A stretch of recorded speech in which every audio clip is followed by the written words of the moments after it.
बात अब जरा कांग्रेस के हवाले से भी करते हैं, जहां गुज़श्ता दिनों हमने आपको बताया था कि जम्मू कश्मीर के अंदर रियासती दर्जे के बहाली के हवाले से कांग्रेस कायदीन की जानिब से, लीडरान की जानिब से एहतजाज किया गया और एहतजाजी मुजाहिरों की क़यादत मुख्तलिफ इलाकों के अंदर हुई। वहीं पर कल से एक बार फिर जम्मू कश्मीर रियासती कांग्रेस एक नई मुहिम का आगाज़ करने जा रही है और रियासती दर्जे की बहाली के लिए मुहिम 22 अप्रैल यानी कल जब मंगल के रोज़ शुरू होगी तो कांग्रेस के आला लीडरान इतलात के मुताबिक मुख्तलिफ इलाकों के अंदर एहतजाजी रैलियों की क़यादत करेंगे। खबर यह है कि मरकज़ी जो क़यादत है कांग्रेस की, उसने जम्मू कश्मीर कांग्रेस को इस हवाले से ज़रूरी जो हिदायत हैं वो भी जारी किए हैं। और पिछले दिनों आप सब जानते हैं मुख्तलिफ इलाकों के अंदर एहतजाज या प्रोग्राम्स जब बनाए गए थे तो पार्टी सरबरा, नायब सदर, दिगर तमाम लोगों की तरफ से प्रोग्राम किया गया। और चंद रोज़ कबल जम्मू कश्मीर में आप सब जानते हैं पार्टी जम्मू कश्मीर मामलात के इंचार्ज नासिर हुसैन की तरफ से भी दौरा किया गया, बैक टू बैक मीटिंग्स हुई और वज़ीर आला से भी मुलाकात हुई। और इन सब के बीच में सूबाई सतह पर प्रोग्राम तेज़ी के साथ आगे बढ़ाए जाएंगे, जहां 29 तारीख के बाद आप देखेंगे मजीद इसमें पेशरफ्त होगी। ब्लॉक लेवल पर हर ज़िले के अंदर प्रोग्राम होंगे, लेकिन शुरुआत असल में कल से हो रही है कांग्रेस की जानिब से। और आइन को बचाने या तहफ़्फ़ुज़ फराहम करने के नारे के साथ कांग्रेस अलग अलग मकामात पर यह भी इल्ज़ामात लगा रही है कि मुल्क को तकसीम करने या फिर डिवाइड एंड रूल वाली जो पॉलिसी मौजूदा मरकज़ी हुकूमत की है उसको ख़त्म किया जाएगा। और एहतजाजी रैलियों के ज़रिए कांग्रेस एक ताज़ा कैंपेन के साथ रियासती दर्जे की बहाली का मुतालबा दोहराने जा रही है। अगरचे हुकूमत ने इस हवाले से वादा भी किया है, ताहम अगर मरकज़ के मौक़िफ़ की तरफ आप जाएँ तो मुनासिब वक्त का बार बार इस्तेमाल करते हुए या इस लफ्ज़ का इस्तेमाल करते हुए कहा गया कि रियासती दर्जे की बहाली के हवाले से मरकज़ इक़दाम करेगा मगर मुनासिब वक्त पर। लेकिन हिज़्ब इख्तिलाफ का इल्ज़ाम है कि हुकूमत अपने वादे से मुकर रही है, टाल मटोल कर रही है, मामले को और पीछे धकेला जा रहा है, जिससे जम्मू कश्मीर में आईनी हुकूक की खुल्लम खुला खिलाफ वर्जी मरकज़ी हुकूमत और बीजेपी की क़यादत कर रही है, जिसके खिलाफ गुज़श्ता दिनों स्ट्रेटजीज़ बनी। जम्मू कश्मीर के अंदर पार्टी की आला क़यादत आई, मरकज़ से लीडरान आए, ख़ास तौर से पार्टी जम्मू कश्मीर उमूर के इंचार्ज जम्मू कश्मीर पहुंचे, मकामी क़यादत के साथ मुलाकात हुई। विद इन पार्टी जो मुश्किलें थी उनको भी कैसे हल किया जाए, एक तो उस पर बात। लेकिन 22 अप्रैल यानी कल से कांग्रेस जम्मू कश्मीर के अंदर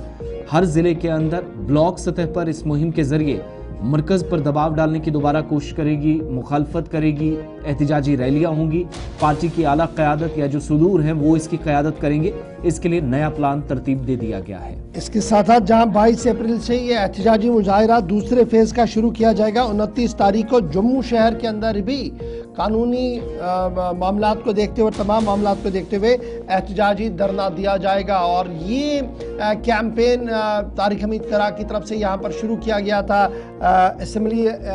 इलेक्शन जीतने के बाद, और ये साफ कर दिया गया था कि जो मामलात रियासत को दरपेश है उन्हें बाजियाबी के लिए ये मामला जो है वो इसलिए हाथ में लिया गया है। और फिर असम्बली का इजलास हुआ, उस दौरान थोड़ी देर के लिए रोका गया, लेकिन अब एक बार फिर सेकेंड फेज में इसको शुरू किया गया और जम्मू शहर के मुख्तलिफ इलाकों के अंदर यहाँ पर इस कैंपेन को जो है वो लिया जाएगा। दोबारा से कांग्रेस स्टेटहुड कैंपेन शुरू कर रही है। 22 अप्रैल को ये कैंपेन शुरू होगा, 29 तारीख को जम्मू के अंदर भी इस कैंपेन के तहत धरना प्रदर्शन किया जाएगा। और लगातार जो कांग्रेस लीडरशिप स्टेट की है वो कोशिश कर रही है कि गियर अप किया जाए, हर एक सेक्शन को, हर एक सोसाइटी के फर्द तक पहुंचा जाए, ताकि उन्हें ये बात बताई जाए कि किस तरीके से बीजेपी अपने वादों से इनहराफ कर रही है। बाकी हमारे साथ स्टेट कांग्रेस कमेटी के तर्जुमान आला रविंदर शर्मा साहब ज्वाइन कर चुके हैं। बहुत बहुत शुक्रिया सर ज्वाइन करने के लिए। अभी जो हमारे पास खबर आ रही है कि कांग्रेस सेकेंड फेज में कैंपेन लॉन्च कर रही है, स्टेटहुड रेस्टोरेशन कैंपेन, और 22 अप्रैल से इसको शुरू किया गया है। तो क्या हम ये माने कि फोकस जम्मू डिवीजन के आसपास रहेगा सबसे ज्यादा आपकी बात? देखिए, पहली तो बात यह है कि कल हमारी एक्सटेंडेड जो स्टेट लीडर्स की मीटिंग होगी, क्योंकि उस वक्त डिगाल है, तो तमाम वो लोग जो पिछले पदाधिकारी थे या इम्पोर्टेंट लोग थे उनको बुलाया गया है जी। क्योंकि 29 तारीख को हम एक प्रोटेस्ट रैली, वो एक जलसे के शेप में होगा, एक बड़ा जलसा किया जाएगा जिसमें इस मुद्दे को स्टेट को साथ रखते हुए जो संविधान को खतरा लाक है, जिस तरीके से देश के अंदर जो हालात बने हैं उसके लिए हम एक बड़ी जंग लड़ेंगे। ये एक देशव्यापी प्रोग्राम भी है जिसमें जो है वो पूरे देश में जिस तरह हमला हो रहा है, जिस तरह संस्थाओं पे हमले हो रहे हैं, उसके बारे में 40 दिन का एक प्रोग्राम भारतीय राष्ट्रीय कांग्रेस ने जो है वो तैयार किया है ब्लॉक स्तर तक। पहले ये 29 तारीख को जम्मू में एक बड़ी रैली होगी और जिसपे रोष प्रकट किया जाएगा, जो संविधान पे, सुप्रीम कोर्ट के चीफ जस्टिस पे तक हमले करवा रहे हैं बीजेपी के नेताओं द्वारा, और जिस तरीके से बदले की भावना से कार्रवाई हो रही है, इन चीजों के बारे में हम एक स्टेट व्यापी, जम्मू और कश्मीर दोनों सूबे में ये चलेगा, हर जिले में आहिस्ता आहिस्ता हर कॉन्स्टिट्यूंसी में ब्लॉक स्तर तक इसको पहुंचाया जाएगा। और जैसे ही हमने कहा हुआ है कि स्टेटहुड की हमारी जो मूवमेंट है ये लगातार चलती रहेगी जब तक हम इसको हासिल नहीं कर लेते। और स्टेटहुड के मिशन के साथ साथ जो बाकी समस्याएं हैं लोगों को कि यहाँ स्टेट का दर्जा ना देने से जो तमाम चीजें नहीं हो पा रही गवर्नमेंट से, उसके लिए जिम्मेदार भारतीय जनता पार्टी है। लेकिन उससे बड़ी बात ये भी है, इस वक्त जिस तरह से कानून का दुरुपयोग हो रहा है, और पहली बार है